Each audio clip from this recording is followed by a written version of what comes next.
If you've ever been in an argument with your partner, you probably haven't noticed that your body is actually closing and collapsing around the stories that are looping in your head around what's happening. I'm gonna give you a simple practice, how to open your body and get back into connection with your partner and repair.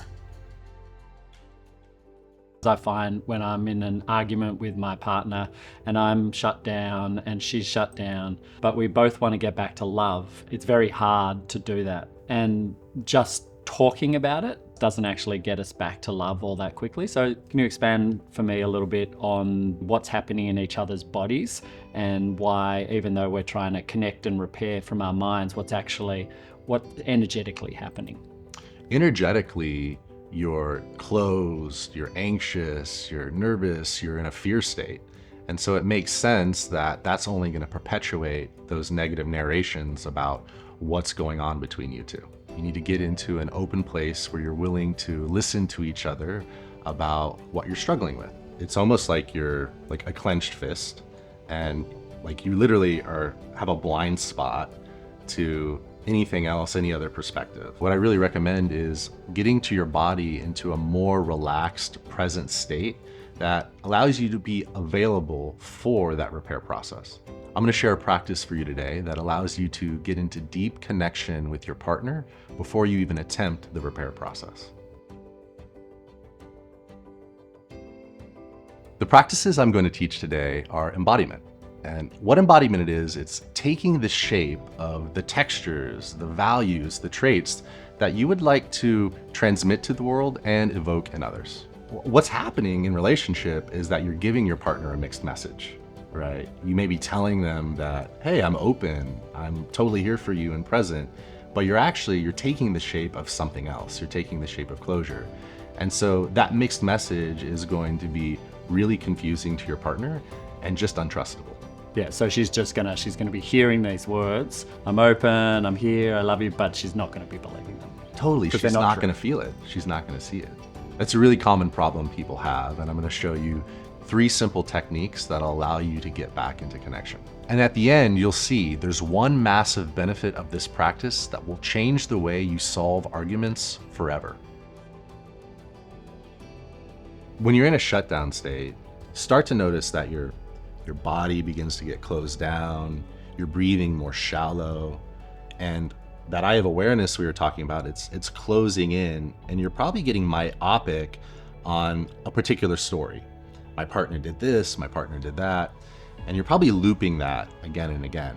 And so what you want to begin to do is to notice those 3 yogic through lines of breath, awareness, and posture. So first with the breath, if you're breathing shallow up here, right? Mm-hmm.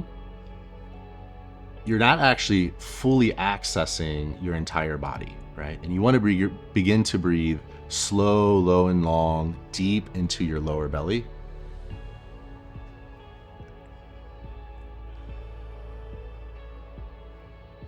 And hopefully you notice that it's actually beginning to relax you more. And then breathing out through your mouth or your nose, or it doesn't matter. I'd recommend breathing in and out of your nose. That actually will relax your nervous system more versus breathing in through your mouth. You're getting in more air. So really pushing out my stomach. So not breathing in here and just pushing out my stomach, or bringing the breath up. So breathing fully down into your belly, a full big belly. And then as you breathe out, it's slow, low, and long back up the central column.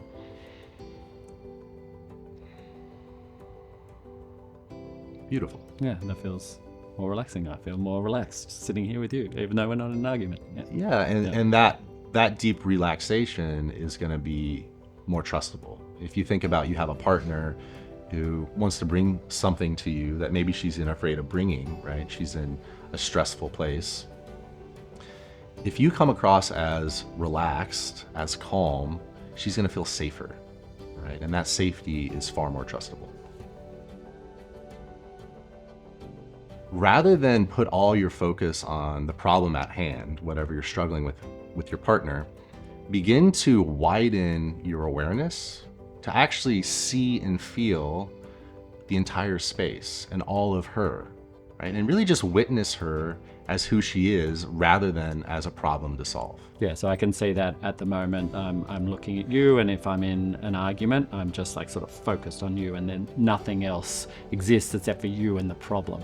But now, like if I sort of sit here and I'm sort of taking in the whole room, I can see the flowers, and I can see part of the cameras, and I can see you as well. I'm much more available to everything rather than that one particular problem. Absolutely. The third technique to focus on is your posture.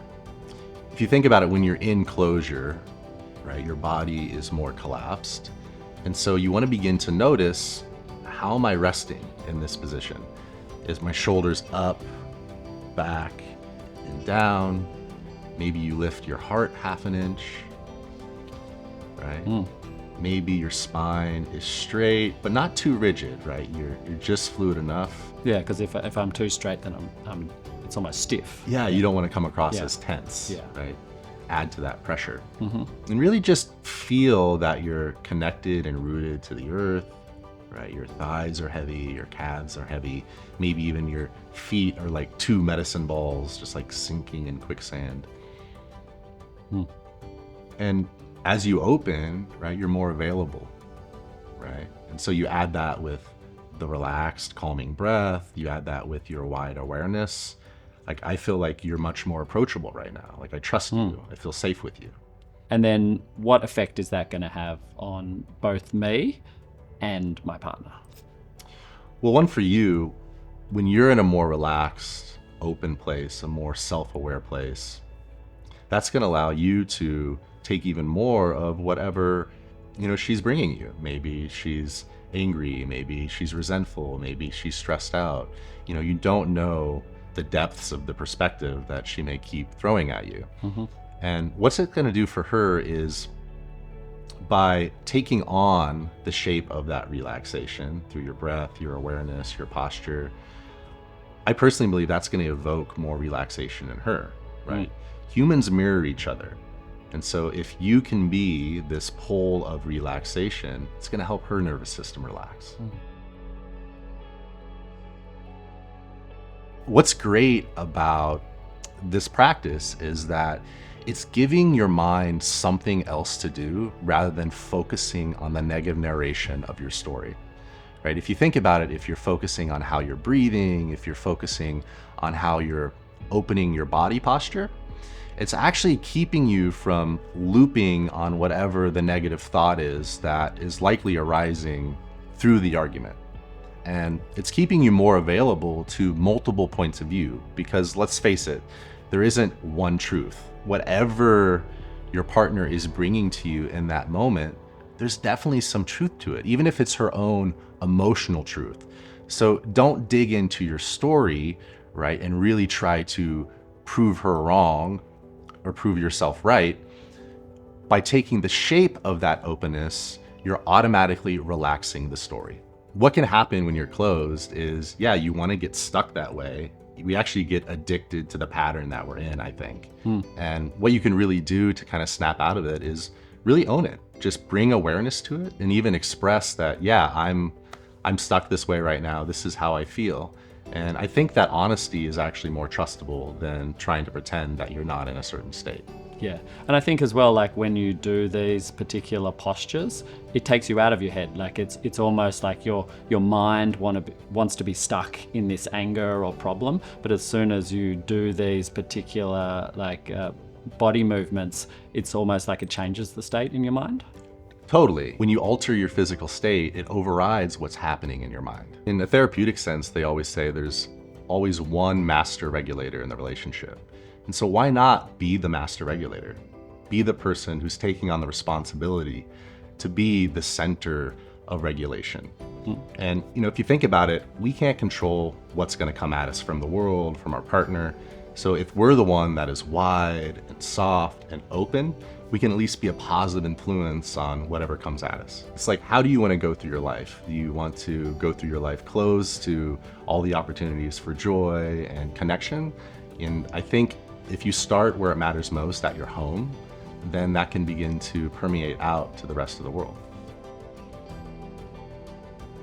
And what you'll find over time that there's this incredible benefit of this practice where you may not even need to talk it through after you do this practice because you're both in a more relaxed, connected place. And yeah, just feeling that love between you, feeling that presence between you, which I find is really the problem at the end of the day. It's not that we need to solve something in relationship, is that we actually just want to feel more love. We want to feel more presence from our partner. Yeah, so doing this practice sort of just dissolves the story on both sides. Absolutely. Like if you can get to a place where you're just present and connected with your partner, that really just helps relax the mind, quiet that mind, all that monkey chatter. I find that when I'm just connected with my partner, I'm beginning to just feel them and see them for the person that I fell in love with in the first place. And I can imagine this works like on a lot of the sort of smaller arguments, definitely would sort of help just like melt them. Does it also work on some of the bigger arguments that are sort of long standing? I would argue that, even the biggest, most gnarly argument you have with your partner, there's really some sort of, I think, story that's really you're hooked into. And if you can get deeper than that story and get, as below it as possible, you really are in a place of like, I just love to love this person. I just love to be present with this person. And yeah, I think that story will dissolve. Great. What I'm hearing here is this is like the classic statement: do you want to be right or do you want to be happy? And this is just about be happy. Like we don't even need to talk about it. Forget the be right. This is just be. Totally. Yeah.